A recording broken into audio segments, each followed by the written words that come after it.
uma ilha muito importante isso aqui. Quem viver aqui, vive, se fez aqui e gosta daqui e quer continuar aqui. Eu digo que vocês estão aqui no melhor corner do Rodoanel. Não tem nada em São Paulo igual está na posição que está Alphaville Tamboré. Não chegamos ainda a usar o rio, talvez não seja para a minha existência ver o rio navegável, etc e tal, mas poderá acontecer. No Estúdio Rap de hoje a gente vai bater um papo com Pedro Cesarino, um grande publicitário que acompanhou a história de Alphaville desde o comecinho e vai falar aqui com a gente hoje no Estúdio Rap. Tudo bem, Pedro? Muito prazer em estar aqui com você, Larissa. Pedro, o prazer é todo nosso. Como que você vê Alphaville? Você que acompanhou desde o início. É um case?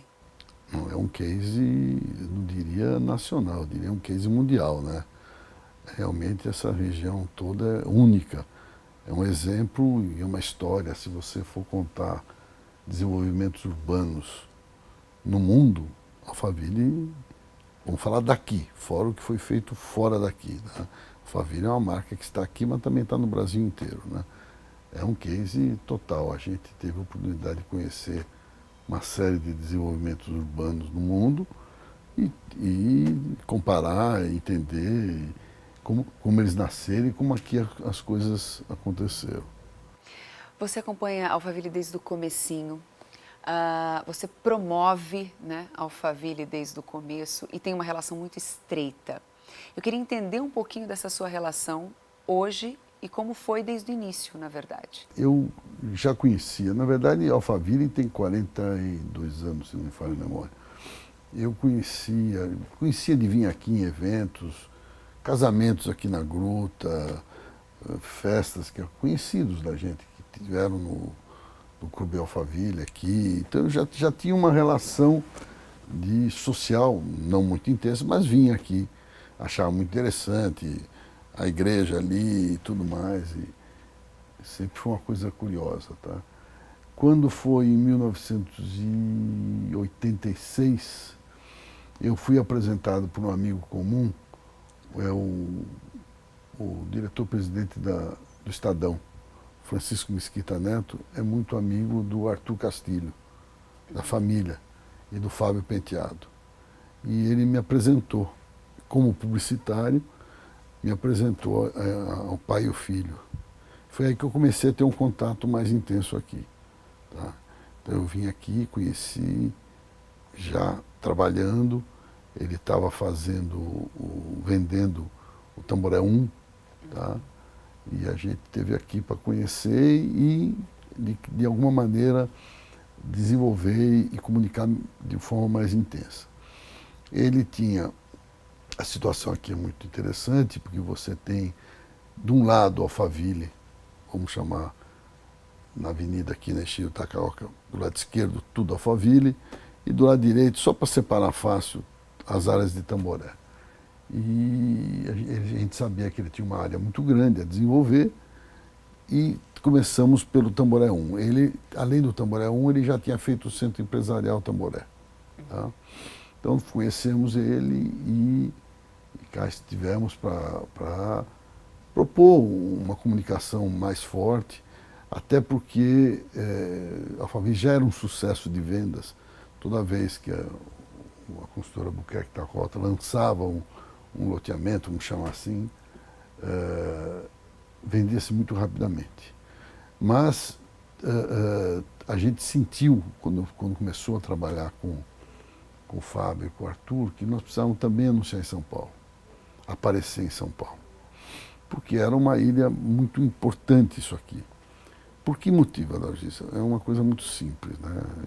Essa mega metrópole aqui, a gente tem aí a situação que é o seguinte: São Paulo, para onde andar, para onde crescer, para onde se desenvolver. Se você vai para a Zona Norte, você tem limite, você tem a Cantareira. Se você vai para a Zona Sul, você tem limite, que é a Represa. Né? Se você vai para a Zona Leste, você tem outro tipo de limite, que são bairros mais de residência, de bairros dormitório. São Paulo, para crescer, a chance, a gente enxergava isso naquela época, seria a Zona Oeste. Estou falando de 1986, 88. Já se vão 27 ou 29 anos, né? E a gente achou que aqui era uma oportunidade muito grande. Não aconteciam, havia futuro, que era o seguinte, um dos futuros era, futuro e presente, vamos falar assim, você tinha Castelo Branco, você tinha, um dia ia acontecer o Rodoanel, tinha lá, aqui vai passar o Rodoanel um dia, né? E você tinha o trem, que o trem, na ocasião, ele ia a Júlio Prestes, ele não ia para Marginal Pinheiros, tá? Ele foi para Marginal Pinheiros, a gente chama o trem do Covas, né? Foi ele que colocou. Então é uma situação interessante. Você tem um rodoanel, que óbvio, ia interligar todas as rodovias principais do estado que chegam em São Paulo. Você tem o trem, barra metrô, que um dia iria andar. Você tem a situação do rodoanel que podia acontecer. E a Castelo Branco. E ainda tem o rio, que se nós, assim, sendo sonhadores, né, e achar que o rio podia ser um meio de comunicação também. Como é Londres, como é Paris, como é etc, etc. Como cá entre nós deveria de fato ser aqui em São Paulo. Assim, é muito prático você estar navegando no rio, você sair daqui e chegar na Lapa. Desculpa, na Penha. Entendi. Tá? Muito mais barato, transporte. Enfim, estamos aqui. Com isso, a gente vislumbrou que nós tinha um futuro as áreas de Tamboré. E diferente do que tinha sido feito até lá, que era um grande sucesso, que se vendia rapidamente, a gente foi para o mercado. A gente anunciou em São Paulo. Para fazer isso, a gente fez uma coisa, a gente queria andar mais rápido. A gente fez uma coisa prática, que era o seguinte. Primeiro, a Tamboré tinha as áreas dela toda dividida, todas as glebas, e a gente permutou áreas com os grandes veículos de comunicação. Eu tinha muita facilidade pelo trabalho da agência de conversar. O caso típico do Estadão, por exemplo, que ele tinha me apresentado um cliente e eu fui lá devolver. Olha, você me apresentou, ótimo, agora eu tenho um negócio para você. Ofereci terras para ele. Ofereci para a editora Abril, ofereci para a Folha de São Paulo, e Gazeta Mercantil na época, Shopping News na época, que não existe mais. Com o próprio, isso tudo em troca de publicidade? Tudo troca em publicidade. Inclusive, ofereci num determinado momento até para a SBT e para Bandeirantes. Então, nessa época, todas as mídias, no caso, toda a publicidade, as campanhas publicitárias, no caso, para a venda dos lotes do Tamboré, foram mais mídias impressas? Tudo, então. Não, e também televisão. Também TV, então deu certo. Televisão foi um pouquinho mais na frente, mas eu fechei com o SBT, a família, inclusive, do Silvio Santos tem propriedade aqui, no 2 ou no 3, agora não lembro. Fechei com a Bandeirantes, né? Então a gente montou esse banco de mídia. A gente achava que precisava de uma aceleração. O que é aceleração? Você anunciar em São Paulo, você trazer alguém para cá, você precisa mostrar o que é isso. E aí, como foi mostrar o que era Alphaville naquela época, que não tinha a estrutura que tem hoje? Não, a gente achava o seguinte, que Alphaville era trabalho, moradia e lazer. Tá? Trabalho, moradia e lazer. Era isso que vendia na propaganda, então? Vendia. Você tinha o trabalho? Tinha. Você tinha todas essas áreas empresariais, que foi como começou a Alphaville. A Alphaville começou com as áreas empresariais. Tinha tanto do Tamboré quanto da própria Alphaville. Já existia as áreas empresariais. Não aconteceram, não haviam edifícios de escritório, coisa desse tipo. Isso não era desenvolvido na época. E tinha lazer? Tinha, porque você morar em casa é muito melhor. Morar num sentido... Era uma coisa que as pessoas queriam. E você tinha o sentido de espaço, de segurança, etc. sempre a segurança é uma coisa... Que pesa até hoje. Filho, brincar na rua, sair, como é que fica, qualidade de vida, porta né? aberta. Aqui você tem, ainda hoje, alguns graus a mais de temperatura, melhor. Você tem 5 milhões de metros quadrados de área verde. Estou fazendo uma conta rápida. Estou pegando a reserva biológica que não existia, mas havia todo um remanejo de como seriam as áreas, com a família, uma preocupação, com a família, né? do Arthur, como é que ele iria ocupar. Ele não queria simplesmente rasgar a avenida e terra arrasada.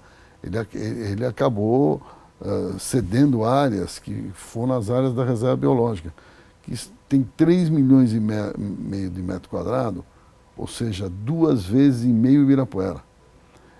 Quem mora aqui, não sei se imagina o que é isso, que espetáculo que é isso. Primeiro que é intocável, ninguém vai poder tirar.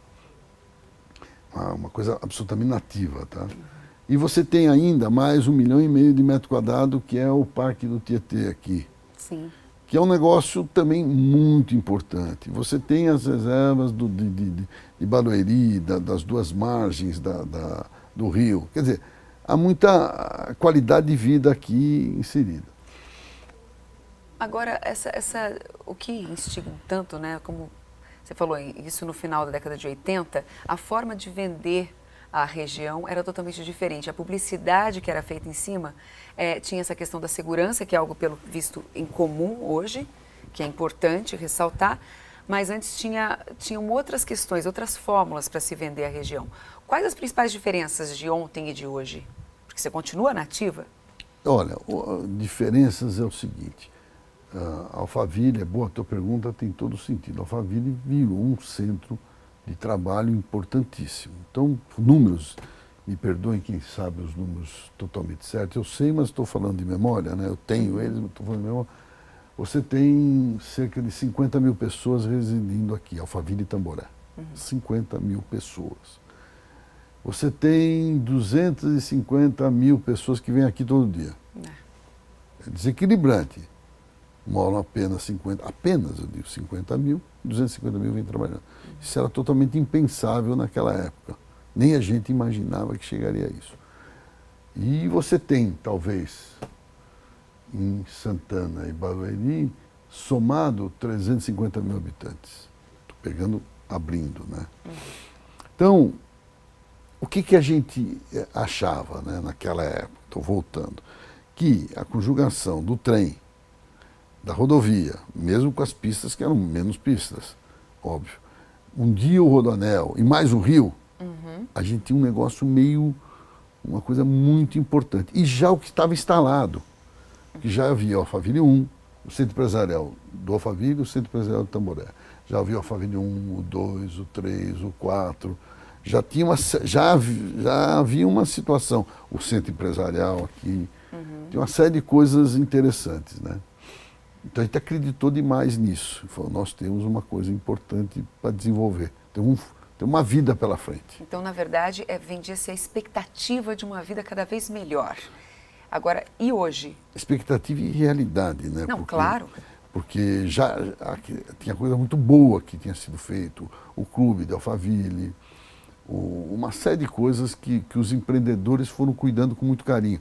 O telefone custava uma fortuna, eles resolveram o problema de telefonia, tinha problema de água, eles resolveram. Eles foram os empreendedores que não apostaram de fato, não, né? Reinvestiram. Isso é um sucesso.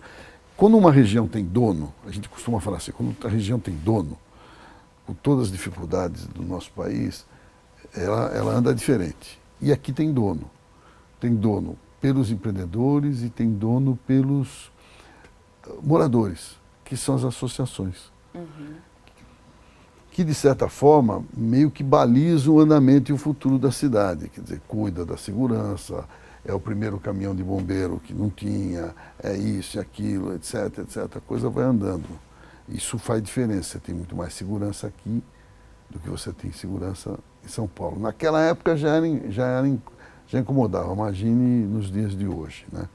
É mais seguro você rodar por aqui. Você pode trabalhar e pode morar. O que a gente não imaginava em 1986, 88, que nós íamos ter uma maquininha infernal dessa aqui e que a gente não precisa para São Paulo, nem para o escritório, não precisa para nada. A gente, né, está feliz ou infelizmente trabalhando o dia inteiro, produzindo 30 horas por dia, não 24 horas. Isso facilitou muito, muda os horários, muda uma série de situações. E aqui também aconteceram os colégios, que nós temos um equipamento de colégio muito bom. A educação. Começou pela área que você tem aí do Mackenzie, que é uma coisa assim gigantesca, não tem limite para crescer, e todos os outros que se fizeram aqui. Isso é básico. Você tem um filho amanhã, você quer o quê? Você quer escola, você quer segurança. Isso tudo andou muito bem, né? Bom, a gente está conversando aqui com Pedro Cesarino da Schott Publicidade e a gente volta daqui a pouquinho para falar um pouco mais sobre essa nova visão, essa nova forma de comunicar, não é? A região aqui de Alphaville, como vender agora, ainda mais hoje em dia que a gente tem uma verticalização e tanto, né? Se antes eram casas e lotes, hoje são prédios e mais prédios. A gente vai falar mais sobre isso daqui a pouquinho no segundo bloco. Até já.